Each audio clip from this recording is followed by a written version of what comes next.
Hey, what's going on everybody? Welcome back to another video. Today I'm going to be talking about American Loser, which is also known as Trainwreck: My Life as an Idiot. And this is a movie that I have seen before, and the reason I initially found out about it is because I was browsing Tubi and I saw Sean William Scott on the cover, and I'm an absolutely huge Sean William Scott fan. He's in you know so many movies that I love. He's in all the American Pie movies. He's in Role Models, uh, Road Trip, Dude, Where's My Car? The list goes on. So I'm a big fan of him. I saw him on the cover. I decided to check this movie out, and the first time I saw this movie, I was like very pleasantly surprised. I had never heard anything about this movie before, and it's a movie that I don't believe it got a theatrical release. I think it was, direct to DVD, flew under the radar. You never hear people talk about this. So I watched it the first time, and I found it to be really relatable, really funny, and somewhat inspiring. And I was like, this movie rules. Like, why does no one talk about this? So, um, yeah, I was a fan of it on my first watch, and I'm still a fan of it. I feel like of course, like the big movies that Sean William Scott is in are straight up classics at this point, but I really like this movie. And then there's this other kind of underrated direct to DVD movie that Sean William Scott is in, and it's called Balls Out, Gary the Tennis Coach. That movie's really good too. So um, yeah, he's like, I'm telling you, some of Sean William Scott's deep cuts, some of his hidden gem movies are just thebomb.com. So yeah, I think this is pretty darn good. And actually, this movie, I didn't know this the first time that I saw it, but I had to look up the Wikipedia for the review. That's my thing. I do extensive research. Okay, guys? It takes a lot of work to do these videos. I have to hit the record button on the camera, and I gotta watch the movie, and I gotta look up facts about the movie on Wikipedia. So, you know, you all should be very grateful that you're getting this for free, because it just, I mean, I'm I'm I'm just absolutely working myself to the bone to put out these movie reviews. So yeah, I was doing my extensive research on Wikipedia, just working myself, overexerting myself. So I was doing my extensive research on Wikipedia, and I found out that this movie is actually based on this autobiographical book called The Little Yellow Bus by Jeff Nichols. And yeah, it's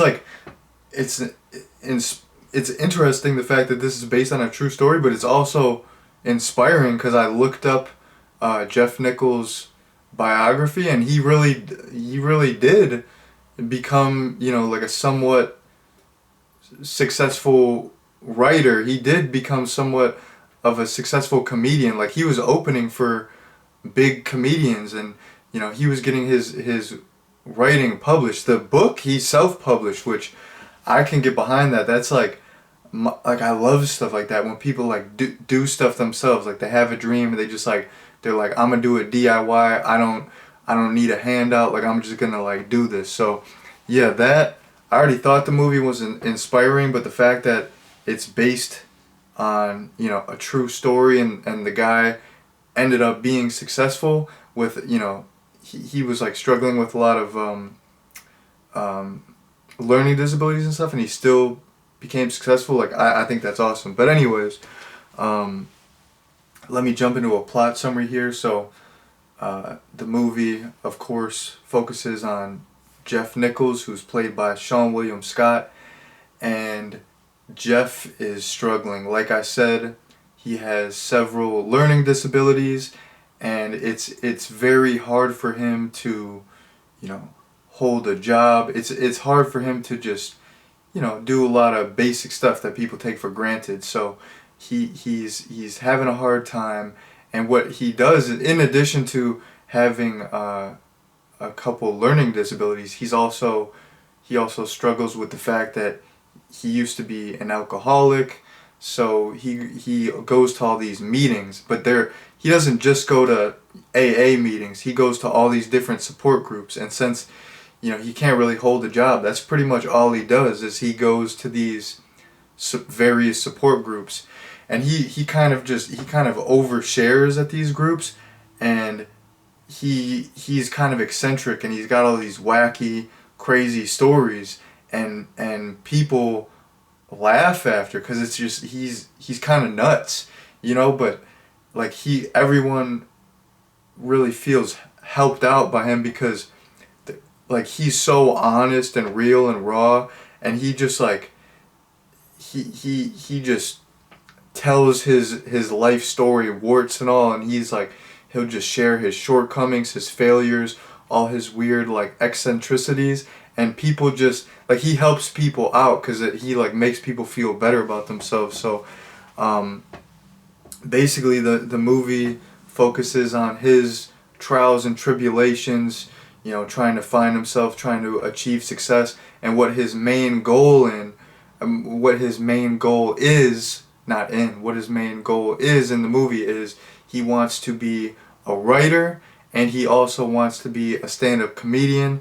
And there's also this subplot where he meets this girl named Lynn, and they kind of like have this like budding relationship, but there's a rift in their relationship later on, because, you know, Jeff, he can't really get his stuff together, and he can't provide, so Lynn is looking for, you know, more of a stable guy who can provide. So yeah, that is the basic plot summary. I hope that wasn't too long-winded, but I like to talk, you know. I'm a little long-winded. That's my thing. So yeah, that's why I like freestyling these videos, because if I were to edit these videos, I would have to like be so concise. Like, I can just get on here and ramble, and I don't know if like from a viewership point of view that's good, but like, I don't know, I find it fun to do videos in this format. Who knows, maybe one day I'll edit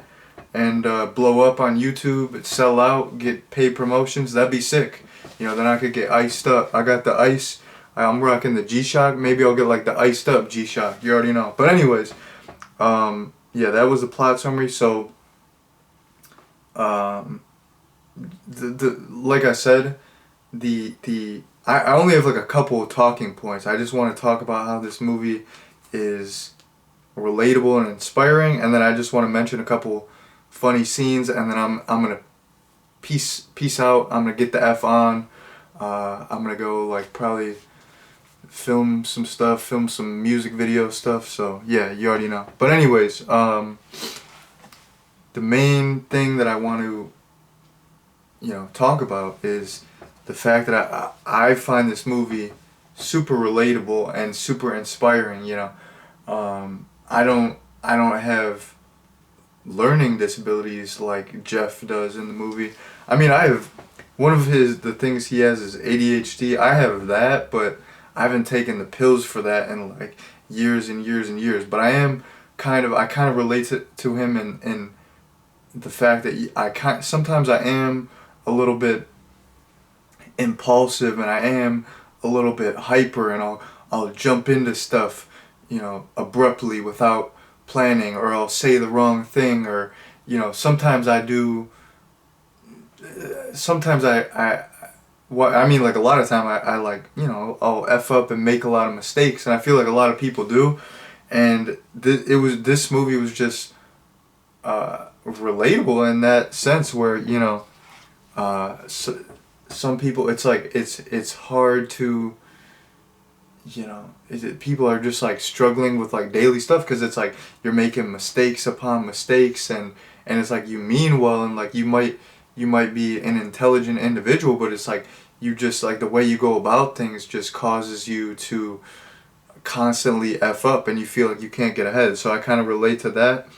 And, you know, I kind of relate to, like, he kind of feels lost. Like there's this one instance later on where he encounters this old school buddy, and the guy is you know, he's got this big time job, he's successful, he's got the wife, he's got the kid, and then Jeff is just, you know, he's still figuring his stuff out. And you know, Jeff came from this wealthy family, this nice neighborhood, but he's kind of like this grimy, crusty dude where he's just kind of like slumming it. And I felt like both times I've watched this movie, I really related to that because, you know, I mean, I literally just, I'm like 27, I just graduated college. I don't have like a career job. I just have like a job, and where I work is kind of like a grimy, crusty environment. Like all the other jobs I've had are kind of grimy, crusty jobs, and it's like I came from like a very like posh, kind of bougie suburb, and like I came from a nice family, but I feel like I'm kind of slumming it. I'm kind of a grimy, crusty dude, and it's like when I bump into people, it's like they have like 3 PhDs. They got, they're making like 80 mil a year, and I'm like, I'm just like slumming it. I'm just like some grimy, crusty dude. So, yeah, I really related to that aspect of the movie, and like I said earlier, I related to the fact that he was kind of abrasive. He was kind of hyper, kind of impulsive, and he would F up a lot, because I feel like that too, where it's like I feel like sometimes I might like struggle with some stuff that people, it's just like comes to them natural, but it's like I might have to like work harder to like I kind of gotta like rein in and like lock in harder than other people have to on some stuff. So like that was like kind of comforting to me to like see that in like his journey with his character. So I like that, and I like the whole aspect of him going for his dreams. And he has this dyslexia. There's a lot of errors in his writing, but in the movie we see that he gets this article that he wrote published in a fishing magazine, because that's one of the things he loves fishing in this movie, and he gets his article published in the fishing magazine. They just keep all the imperfections, and he like his stand-up comedy, it might not be the most like formulaic stand-up comedy. He kind of does stuff his own way, and I like that because like me with this YouTube channel, or I've been getting back into music, like rapping and just all like the little hobbies that I do. I feel like I don't do stuff in a like, I don't have like a perfectionist mindset, and I kind of just like jump into stuff and I do it, and I definitely do stuff my own way. Like even on this channel, I just kind of, I don't edit it. I just like come in raw. I kind of do like real niche movies, like with my music. My music is like, I just reference like random shows and video games and like childhood stuff. So it's like, you know what I mean? Like, for me personally, I related to that. Like, I still go for my dreams. Not like I'm trying to do anything crazy with this channel, but like, just I'm talking about like go for my dreams, like doing it. You know what I mean? Just like doing the thing. So it's like when I'm doing things that I've like wanted to do for so long, like I might go about it in a different way, and I might not be perfect. So I related to Jeff in that regard, because he's definitely not perfect, but he's still like going for his dreams, trying to do the creative stuff and kind of like the media type stuff. So yeah, I really related to that. And when I was watching this movie, and he he got his article published, I thought about this. There's this Young Lean, the rapper Young Lean. He has this interview and he talks about, it's not what you do, it's how you do it. You could be great with words, but you could be a terrible writer. But he's like, you could not be great with words, but if you just write down everything, it's honest and it will resonate with people. So I always really liked that quote from Young Lean, and when I was watching this movie, I thought about that. It's like, it's not what you do, it's how you do it. So Jeff totally embodies that, and yeah, I don't know. I was just making that connection in my head while I was watching this. So there you go. Now I'm gonna jump into some funny moments, and then I'm gonna head out because I feel like this has been probably a long video. Like I've said, numerous times, there's no timer on my video. I mean, on my camera. So I don't know. I don't know how long I'm going here. Your guess is as good as mine. I mean, because you're watching it after the fact, and it says on YouTube 17 minutes and 40 trillion seconds. But hey, I don't know. Okay, so I can't call it. There's this funny theme in the movie where if he sees someone wearing New Balance shoes, he'll like pretty much like faint, like he'll like fall to the floor and almost pass out. And his explanation is like, yeah, well, it just, I can't see the word balance. It has the word balance on it. And then when he was saying that to Lynn, and Lynn is like, it doesn't even say balance on it. And that it comes up later when he's doing his stand-up comedy routine. Someone if anyone's wearing a New Balance, he makes them take them off. So there's like a instance where he's doing his comedy routine, and you see someone in the audience, they have their New Balance shoes off to the side, and after his act, he's like, oh, yeah, you can put your New Balance back on now. So I thought that was really funny and wacky. There's this sequence early on where he's supposed to go to this job interview, and he's supposed to buy a white shirt, but he's at the clothing store, and he's like wearing a yellow shirt, and he's like, well, I'm supposed to wear a white shirt, but it's okay if I wear a yellow? And the girl's like, there's a white shirt over there. If it's really that big of a deal, you could just buy the white shirt. She's like, I don't know, and he just still ends up getting the yellow shirt, and then he goes to the interview, and every single other person is wearing a white shirt, and he's in the bathroom, and he's talking to this one guy. Like, there's this guy on the urinal next to him, and he's talking to him. He's like, do you think it's a big deal that I'm wearing a yellow shirt? And the guy's like, I didn't even notice. Like, he's like, nobody cares. he pats the guy on the shoulder while the guy's taking a piss. So and then he gets back into the room, and then they call him up, and they're like, can the man with the yellow shirt please come up? And he's just like bugging out. He's freaking out. He's like, they know, like they notice, like they're singling me out. So he just like he runs out of the building and just like rips the shirt off. So yeah, I really like that sequence. There's like a couple instances where he's substitute teaching, and like that's his only gig. Like once in a while he'll substitute teach, and like all those sequences are funny just because like he's an absolute terrible substitute teacher, but and he has dyslexia, so he has like trouble like reading and writing. So he's like, I think he was writing geography on the board, and it's like misspelled, and it's just funny that he's supposed to be a teacher, and he's like misspelling stuff on the board. And when at one point in the movie, I think he was talking to his stepdad. He's like, yeah, I just gotta go back to doing something that I'm good at, like substitute teaching. So that was awesome.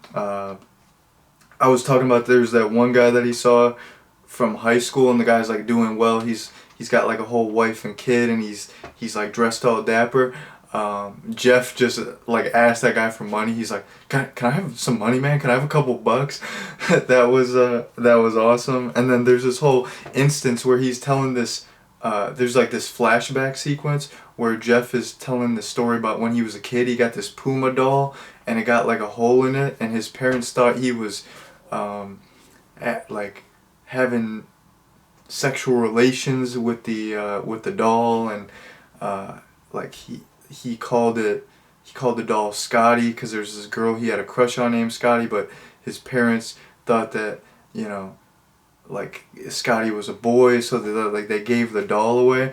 And then this guy that Jeff is mentoring, his name's Lenny, and he's played by Jeff Garlin, and he's just like I forgot exactly what he said. I'm paraphrasing. I could be totally wrong, but he's like, that's the weirdest story I've ever heard in my entire life. But he's like, it makes me feel good. So yeah, I thought that was like a funny little sequence, and yeah, that is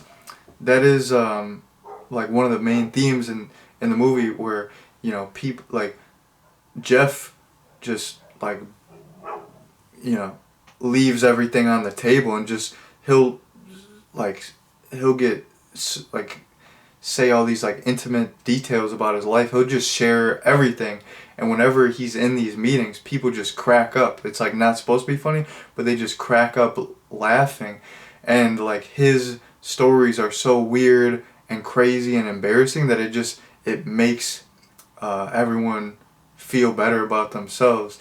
So yeah, he's kind of like an inspiration, so I really like that. But anyways, in terms of a recommendation, I would definitely recommend American Loser. If you watch the trailer for this on YouTube, the trailer is very misleading. Like when I initially saw the trailer, I thought this movie was gonna suck, and the trailer makes it seem like a very generic comedy. But yeah, I would say don't watch the trailer. The trailer for this absolutely sucks. But the movie itself is really good, and I feel like this is underrated. It's a great comedy. It's a great little feel-good story. Definitely inspiring. So yeah, if you have not seen American Loser, it's still free on Tubi. Definitely check it out. And yeah, that's everything I have to say about the movie. Thank you all very much for watching, and peace out.